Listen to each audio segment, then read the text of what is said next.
السلام عليكم.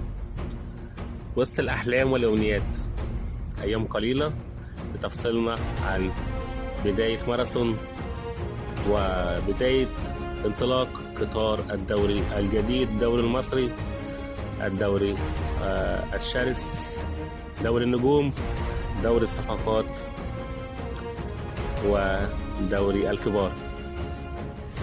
أهلا بيكم واهلا بفيديو جديد مع حضراتكم. من الاخر كلمتين عايزين نقولهم وامنيات واحلام نتمنى نشوفها في الدوري الجديد، دوري نايل.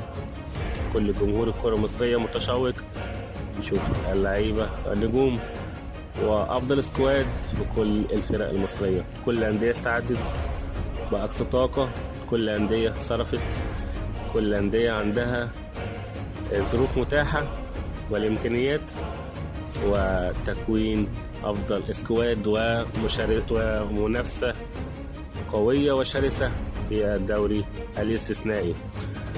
أيضا هناك اللائحة الجديدة، 21 نادي وقع على لائحة النظام الأساسي ورابطة الأندية، وتعديل اللائحة وتفادي بعض المشكلات التي حدثت العام الماضي. والمادة 63 والتي كانت هي مربط الفرس اللائحة الجديدة تم تعديل هذه المادة، وليس احتكار على لجنة الأندية وفرض النفوذ والسطوة. لا، دلوقتي تم تعديل اللائحة والمادة 63 ومن حق الجميع التظلم في كل الوسائل المتاحة.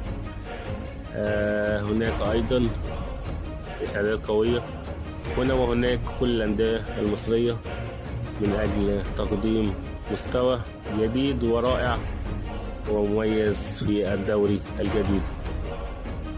كلمتين على الماشي، عايزين نقطة هدوء، نقطة نظام للجميع. نتمنى نشوف منافسة شرسة داخل بساط الأخضر وليس على السوشيال ميديا. عايزين نشوف دوري وبه العدالة للجميع، وهذا هو الأمنيات والتي نتمناها للدوري المصري، دوري الكبار، دوري النجوم، دوري المليارات. كلمتين كنا معاكم وأمنيات وأحلام نتمنى نشوفها بإذن الله في الدوري الجديد نايل 2025 2026.